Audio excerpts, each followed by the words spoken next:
So let's take a look at this example for a cubic function. So we saw that the rate of change function for a quadratic looks like the rate of change is going to be a linear function. Now we look in a previous lesson, we did see that the change in y of a cubic function tends to be quadratic.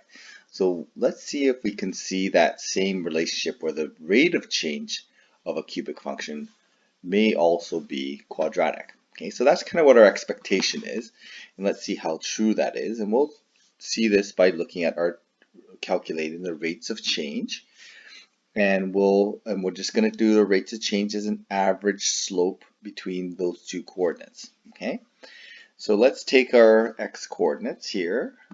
Okay, looks like we have -3. We'll use ones that show up on this graph here. -3. It's going to be -27, -2, -8, -1, 1, -1, 0, 0, 1, 1, 2, 8, and 3, 27. Okay, so this is our basic cubic function. We'll work out a rate of change. Okay, so the rate of change from -27 to -8 is going to be +19 over 1. Okay? We'll just say that's 19. Okay, from -8 to -1, we went up +7. Okay, and since our changes in x are just going up by 1, we can just divide. We're just dividing by 1. So here we have +1. -1 to 0 is going to be 1. 0 to 1 is 1. 1 to 8 is going to be 7. Okay, and it looks like from 8 to 27 is 19. Now, when we look at the rate of change, it looks symmetrical, which indicates that it could possibly be quadratic. Okay, so let's then see if we can come up with a function, which is in fact a quadratic function for this rate of change. So looking at the average values here, we're going to use -2.5. Here we're going to use -1.5, -0.5, +0.5, 1.5, 2.5. Okay, so using so we found the average slope here, and we're going to try to make this a function by relating it to the middle coordinate on that slope segment. Okay, so we're going to take these values and see if we can come up with a function for those values.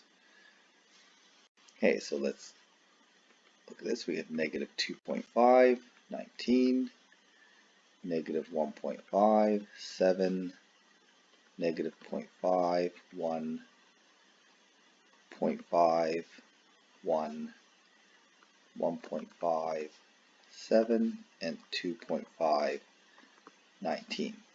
Okay, so I'm just gonna maybe ignore those exterior coordinates, and we'll start at -1. So -1.5, 7, right about there, -0.51,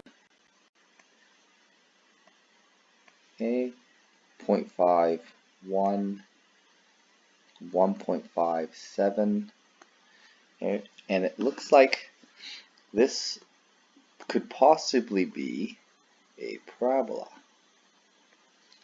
In fact, I suspect that we could probably put a point even in there. Okay, so is this a quadratic? This average value of x. Now, it happened to work really well for quadratics. When we talk about getting a function, this average value of x isn't quite the right coordinate to use. Okay, this is because we're using an average slope. So this is not quite the same, but it does look like it's giving us a quadratic function. Okay, now this quadratic function, it's a little bit tough to figure out. Now, some of you who know a little bit about calculus might want to guess at what this is. Now, it seems like this quadratic function is centered at 0. Okay, so we probably can just say y equals x squared, but it looks like to be vertically expanded. Now, if it's vertically expanded, it looks like it's being vertically expanded by some amount. Now, I'm just going to put a question mark in here.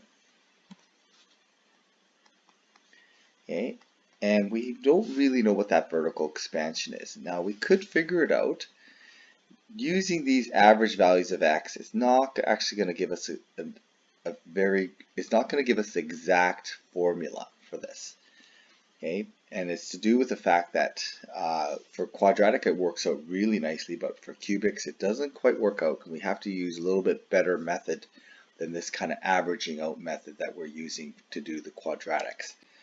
For the cubics it doesn't quite work out. Now, this function that I'm going to give you is not the exact function, but this is from, if we know a little bit about calculus, we know that the slope function ends up being a quadratic function, and the coefficient ends up being 3x squared. Now, it doesn't quite match these values here, but it's pretty close. Okay, if we actually worked it out, it's actually not too bad. But this is a quadratic function. Okay, so we know that the rate of change function of a cubic function happens to be quadratic. Okay, and the actual function is not as easy to get as a quadratic. Like I said, but the actual function looks like this, and you would not be able to get this without calculus. So if you were to try to figure this out, you wouldn't be able to do this unless you use some calculus.